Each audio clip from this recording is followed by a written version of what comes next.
Hi friends, வணக்கம். நான் இன்றைக்கு ஃப்ரெஷ் நண்டில் உங்களுக்கு சூப்பரான நண்டு கிரேவி செய்து காட்ட போகிறேன். இப்போ தேவையான பொருட்கள் பார்ப்போம். இப்போ நண்டு கழுவி எடுத்து வச்சுக்கிறேன்னு பார்த்தீங்கன்னா ஃப்ரெஷ்ஷானது. இப்போ இந்த வெங்காயம் வெங்காயம் உள்ளியெல்லாம் வெட்டி வச்சுக்கிறேன். அதே மாதிரி நான் ஒரு 4 தக்காளி எடுத்து வெட்டி வச்சுக்கிறேன். அதில் கொஞ்சம் கருவேப்பிலை ஃபோர் சைட்டில் வச்சுருந்தேன் நான். ஓகே, இப்போ நான் செய்முறைகளே போகணும். ஒன்றோட காடி இருக்காமல் அப்படியே செய்வோம். ஓகே, இப்போ நான் ஒரு 4 மீசக்கரண்டி எண்ணெய் சேர்க்கிறேன்.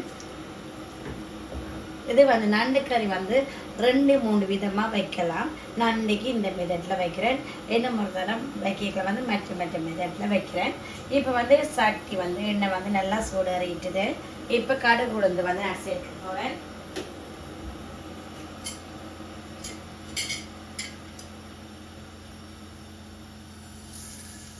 இப்போ கடுகு உளுந்து சேர்க்கிறேன்.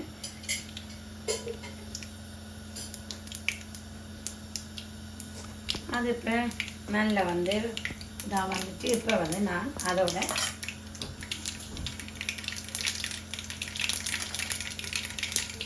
வெங்காயம் சேர்க்கிறேன்.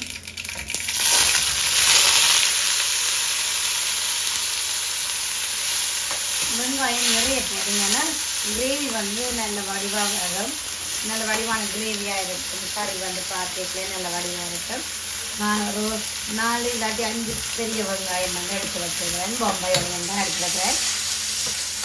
அதே மாதிரி தக்காளி நீங்கள் 2 இல்லாட்டி 3 பெரிய தக்காளி எடுத்தீங்கன்னு சொன்னால் இன்னும் நல்ல கிரேவியாக நல்ல வடிவாக இருக்கும். இப்போ இதோட தேவையான அளவு நான் கல் உப்பு சேர்க்கிறேன்.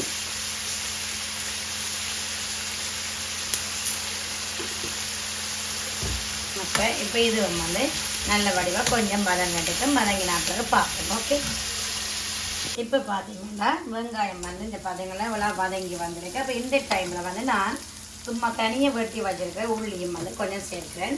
அதோடு சேர்த்து ரம்பையில் கொஞ்சம் தனி மிளகாய் பச்சை மிளகாய் முழுசாகவும் போடுறேன். இப்போ அதையும் நான் சேர்க்கிறேன். அதோட இஞ்சி உள்ளி பேஸ்ட் மெயினாக வேணும். இஞ்சி உள்ளி பேஸ்ட் ரெடி பண்ணி வச்சுருக்கேன். இந்த இஞ்சி உள்ளி பேஸ்ட் போட்டால் தான் அந்த ஃப்ளேவரோட நல்ல டேஸ்ட்டாகவும் இருக்கும் நண்டு கறி. இப்போ இதோட நான் இனி கொஞ்சம் வதங்குற அளவுக்கு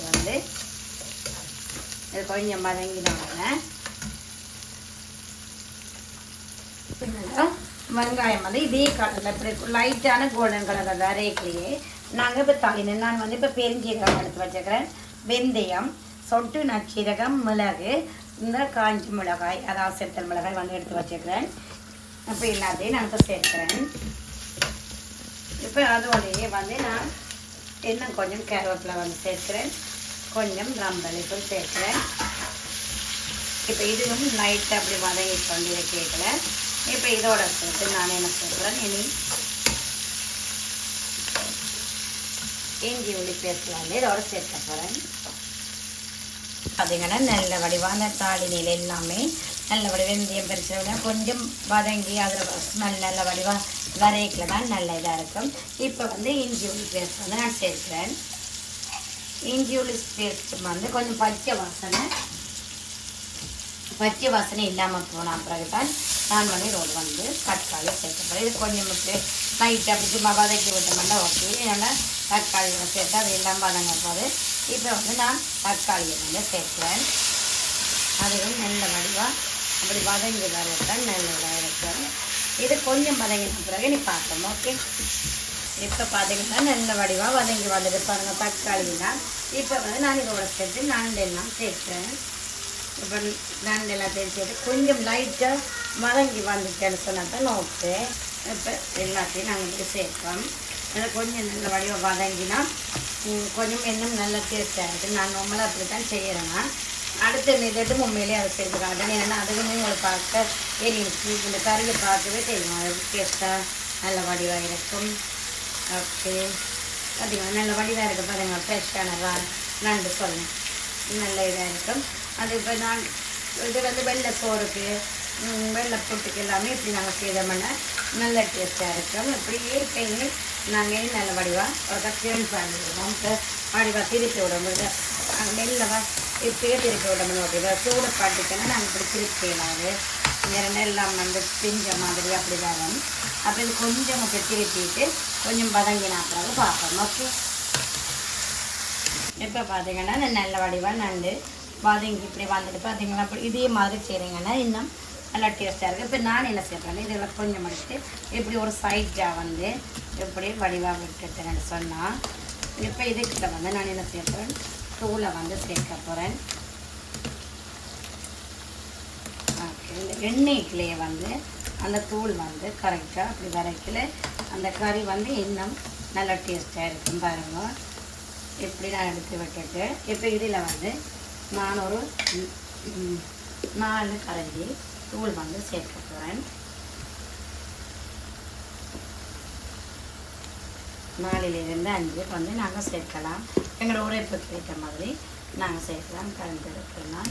ஓகே நெக்ஸ்ட் அதையும் அந்த ஒயிலுக்குள்ளேயே நல்ல வடிவாக வதங்க விட்டோம்னு சொன்னால் ஓகே. ஏன்னா எடுத்த உடனே நாங்கள் அப்படி போட்டோம்னா அது இதாக இருக்கும் தோல் கறி மாதிரி இருக்கும். அப்போ எண்ணெயிலேயே இப்படி கொஞ்சம் நல்ல வடிவாக வதங்கி அப்படி தோல் வந்துச்சுன்னு சொன்னால் எண்ணெய் ஓகே இருக்கும். ஒரு 2 மினிட்ஸ் இப்படி நாங்கள் நல்ல வடிவாக எப்படி செய்கிறோம்டா ஓகே.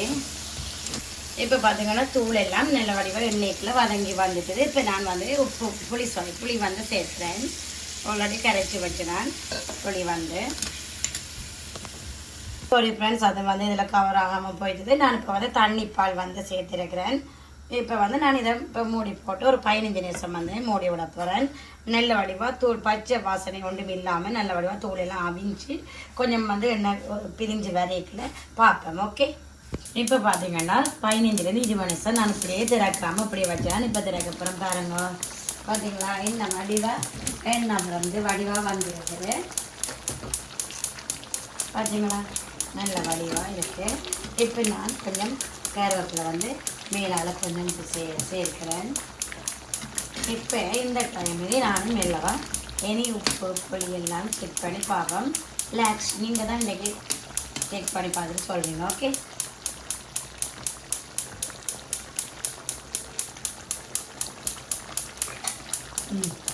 வடிவாக சூப்பராக இருக்கும். எல்லாம் காணுமா உப்பு புளி எல்லாம் உங்களுக்குமே எல்லாம் தெரிஞ்சுட்டேன். நான் இப்போ எப்படி டேஸ்ட் எல்லாமே தெரிஞ்சுட்டேன். நான் உப்பு புளியெல்லாம் கரெக்டாக சொல்லிடுங்க. பார்த்தீங்களா எப்படியெல்லாம் தெரியுது பார்த்தீங்களா. ஓகே இதே மாதிரி நீங்களும் செய்து பாருங்கள். இதே மெத்தடில் இன்னும் 2 மெத்தட் இருக்குது. இந்த மெத்தடில் இதே மாதிரி நீங்கள் செய்து பாருங்க. இன்னும் வடிவாக இருக்குது. அதே நேரம் நல்லா டேஸ்ட்டாகவும் இருக்குது. இப்போ நான் சர்வ் பண்ண போகிறேன். இப்போ பார்த்தீங்கன்னா ஃபைனலாக அந்த நண்டு கறி இன்றைக்கி நான் நண்டு கறியும் பருப்பும் வெண்டிக்காய் பொரியலும் இந்த முரல் மீன் ஃப்ரெஷ் முரல் மீனில் ஃப்ரை பண்ணியிருக்கிறேன். இதுதான் இன்றைக்கி எங்களுடைய லஞ்ச். இதே மாதிரி நீங்களும் செய்து பாருங்க. அடுத்த வீடியோவில் சந்திக்கிறேன். என்ன மாதிரியான சொல்லி கமெண்ட் பண்ணுங்க. என் வீடியோ பார்த்துட்டு இருக்கிற எல்லாருக்குமே தேங்க்யூ ஸோ மச். அடுத்த மெத்தடோட அடுத்த விதமான வித்தியாசமான ஒரு சாப்பாட்டோட உங்களை சந்திக்கிறேன். Thank you bye.